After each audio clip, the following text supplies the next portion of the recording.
আমরা যা করতে গেলে তাতেই তোমার পানিতে পড়ে উপর দিকে পা। মাছরাঙ্গার মাছ ধরা দিকে গুয়ে শালিকের খুব ইচ্ছা হচ্ছে আমিও মাছ ধরে খাবো। আমি কেন শুকনো গু খাবো? মাছ ধরা মাছ ডালে বসে ঝাঁপ মারে, মাছ ধরে ডালে বসে খায়, বসে ঢোকায়। তাই গুয়ে শালিক কি করেছে? সেও এরকম ভাবে মাছ ধরবার জন্য ঝাঁপ মেরেছে পানিতে, কিন্তু মাছ বুঝে না তো, তলি চলে গেছে পাকের ভিতরে, এক প্যাট পানি খেয়ে মরে উপর দিকে পা ভাসিয়ে আছে। তাই মাছরাঙ্গা বলছে জানো না যা করতে গেলে তাতেই তোমার পানিতে পড়ে উপর দিকে পা। আমার ভাইয়েরও সেই রকম অবস্থা। শোনো কি বলি, গান শোনো। তাই কি বলছে দেখুন, কোরআনের ডাইনে লেখা রে আছে আলিফ লাম আর মিম, ওরে মিমের সন্ধান না জানিলে হবি সব শয়তানের রাজি। কোরআনের ডাইনে লেখা রে আছে আলিফ লাম আর মিম, কোরআনের ডাইনে লেখা রে আছে আলিফ লাম আর মিম।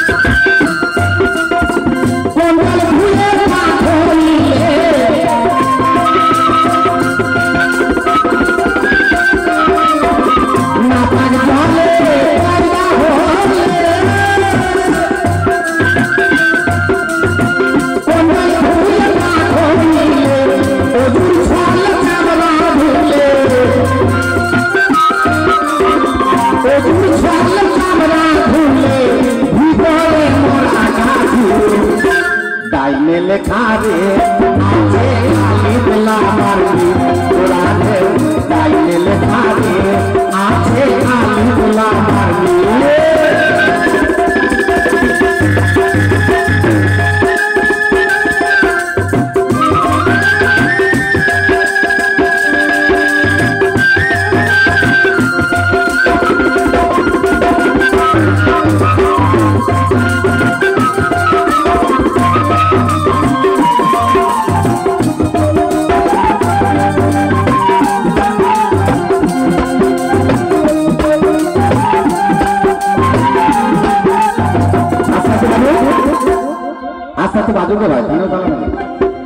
আমার নবী করিম সাল্লাল্লাহু আলাইহি সাল্লাম যখন পৃথিবী ছেড়ে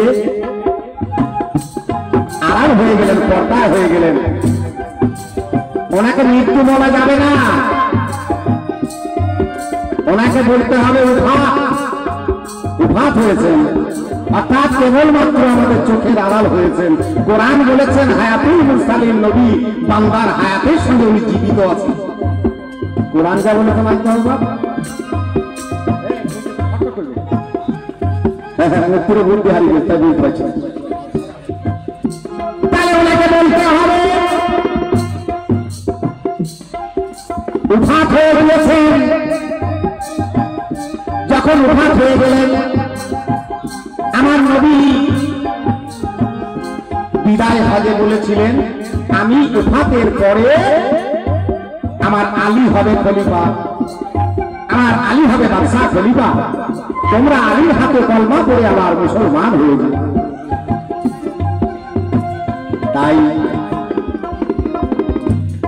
যখন নবী আমার উফাত হয়ে গেলেন, আমার পৃথিবী ছাড়লেন,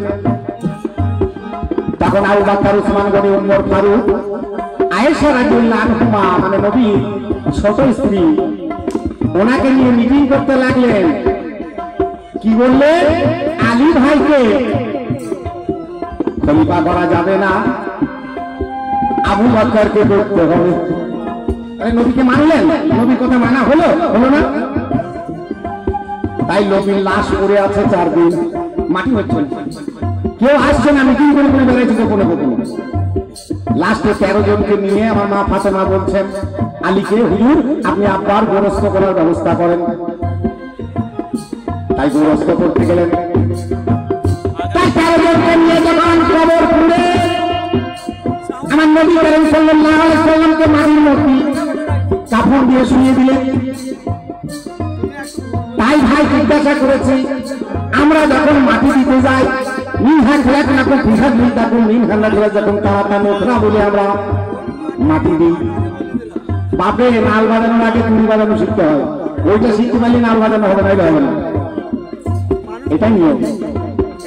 এই জুড়ি তাল সবাইকে করে করে তাল, এটা শিখতে পারলে নাল বাজানো সহজ হয়ে যাবে, গান করাও সহজ হবে। তাই মিনহা খালাকনাকুম ফিহা নুইদাকুম মিনহা নাখরাজাকুম তারাতান উখরা আমরা বলে মাটি দিই। কবরে যে দুজন মানুষ নামে তারা বলে বিসমিল্লাহ আলা ফি সাবিলিল্লাহ মিল্লাতে রাসূলুল্লাহ, রাসূলের রূহের সঙ্গে মিশিয়ে দিলাম। তাহলে নবী করিম সাল্লাল্লাহু আলাইহি সাল্লামকে যখন শোয়ানো হলো তখন কোন দোয়া বললেন? তখন দোয়া পড়লেন লা ইলাহা ইল্লাল্লাহ, আল্লাহ তোমারই নবী, খাকুন রাসূলুল্লাহ, মানে খাকির সঙ্গে নবীকে শুয়ে দিলাম মাটির সঙ্গে। আল্লাহ তুমি তোমার জিনিসকে নিয়ে নিও। আশা করি তুমি কথা বুঝতে পেরেছ। লা ইলাহা ইল্লাল্লাহ খাকুন রাসূলুল্লাহ, মানে খাকির সঙ্গে রেখে দিলাম, আল্লাহ তুমি তোমার জিনিসকে নিয়ে নিও। আমাদের মধ্যে এটা বলে না বিসমিল্লাহ আলা ফি সাবিলিল্লাহ মিল্লাতে রাসূলুল্লাহ, এ কথা বলে নাই। তোমার প্রশ্ন ভালো জায়গায়, তাই উত্তর দেওয়া হলো। তাই কি বলছে দেখুন, না পারি হলে পাইতা হলে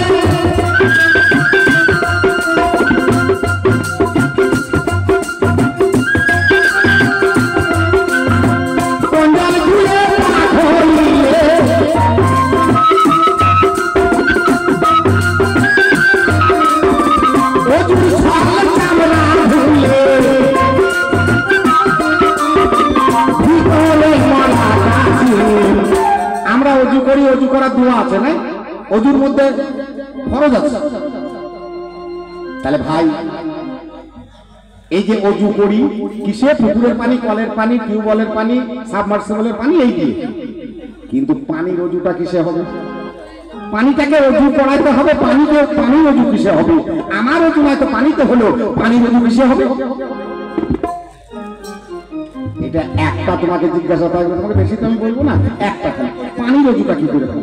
সেখানে কোন জিনিসের ব্যাপার আছে একটু জানা থাকলে বলে দেখবো কেমন ক্ষমতা।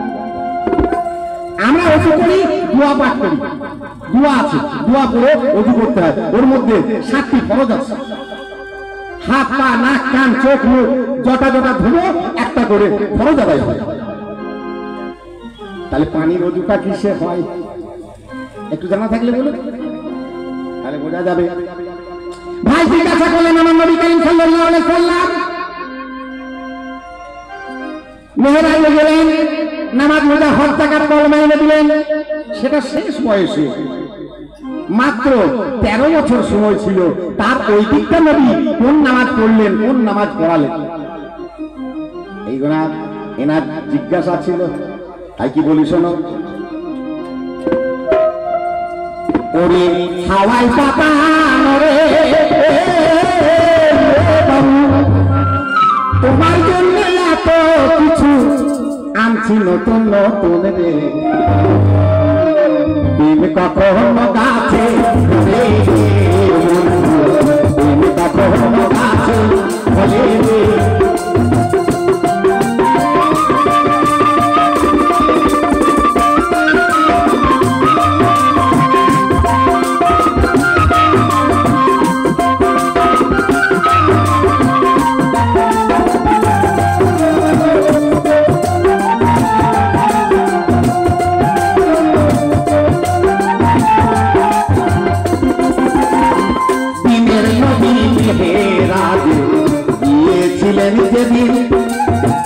আল্লাহর সঙ্গে দিদার করে কথা বলে সেদিন আমার নবী বলে সেদিন,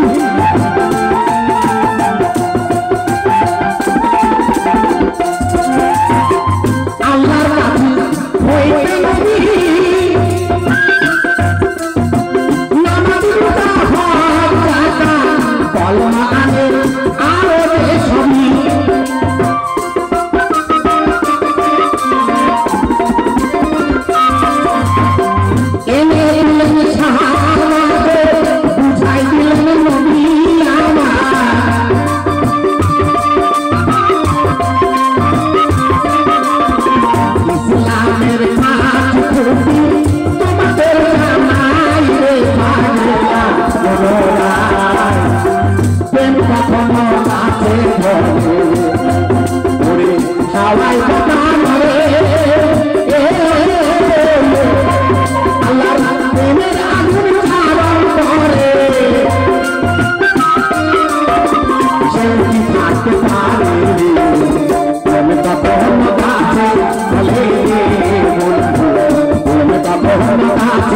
ঘরে রে।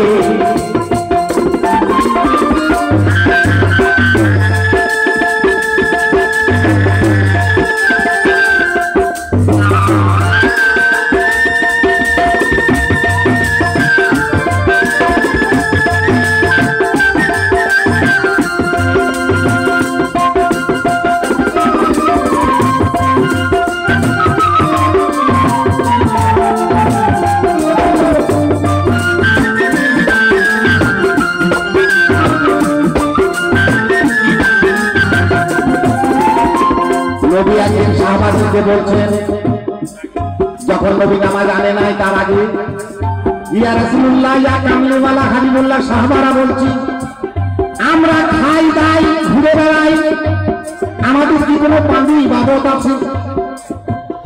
নবী বললেন, আল্লাহ আল্লাহ রাসূলকে ভালোবাসার নাম হচ্ছে ইবাদত, আল্লাহর কাজ করা। তাহলে আমরা পারবো? বাড়ি চলে গেল, ঘুরে ফিরে সব ভুলে যাচ্ছে, সংসারের কাজে এখানে ওখানে, আল্লাহ আল্লাহ রাসূলকে ভালোবাসা মনে থাকছে না। তাই তিনি বলেন, ইয়া রাসূলুল্লাহ আমাদের মনে থাকবে না সব সময় সংসারের কাজে। তাহলে আমাদের মধ্যে যেমন হুরায়রা রাদিয়াল্লাহু আনহু আছে, আমাদের সাহাবা, ওনার ছেলে পানি জাহাজে চাকরি করে। একদিন সমুদ্র গর্ভে ঝড় তুফান উঠে জাহাজ ডুবে ডুবে, ওনার ছেলেটাকে আল্লাহ বাঁচিয়েছে। সেই কথা এসে যখন মা বাপকে বললো, তারপরে ছেলেটি যখন আবার পানায় জাহাজে চাকরি চলে গেল, আকাশে মেঘ দেখলে তার মায়ের জান মন প্রাণ, তার বাপের জান মন প্রাণ ছেলেটার কাছে চলে যায়। দেহটা থাকে দেশে আর ছেলের কাছে চলে যায় জান মন প্রাণটা। ঠিক তদ্রুপ তুমি সংসারের কাজটি হাতে করবে, আল্লাহ আল্লাহ রাসূলের কাজটি মনে এবং দিলে করবে। ওরা পারল না, তাই নবী বিধান এনে দিলেন 5 ওয়াক্ত নামাজ, 30 রমজান, হজ, যাকাত এবং কাজাও করা যাবে। দেখছি বেশি না হয়ে একটু যদি হয় তাতেও আল্লাহ রেহাই করবে, এই ভেবে আর কি। কিন্তু প্রথমে ছিল ভালোবাসা, প্রেম, এই দিয়ে নবী প্রচার করেছিলেন। ভালোবাসা, আল্লাহকে ভালোবাসো, রাসূলকে ভালোবাসো, নবীকে ভালোবাসো। কিন্তু সেই জিনিস যখন পারল না তখন এনে দিলেন। আর যারা পেরেছিল তারা সেই দিকেই থাকলো। এই বোঝা গেল বাপ। তাই কি বলতে দেখুন, না পাক চলে পয়সা হলে কোন জল ধুয়ে পাক হইলে,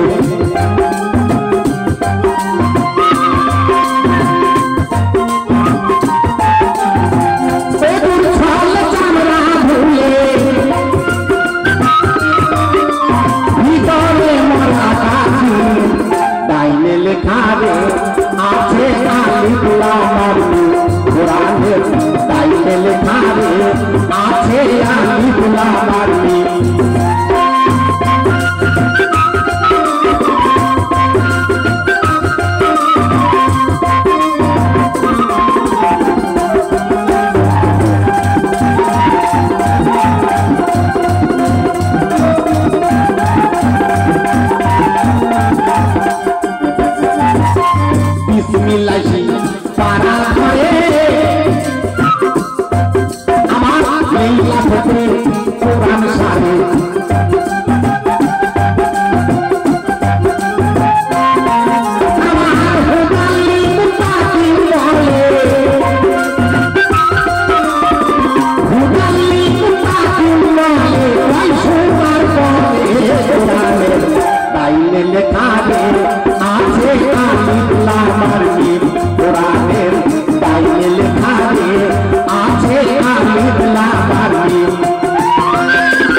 তাই গেলে খাবে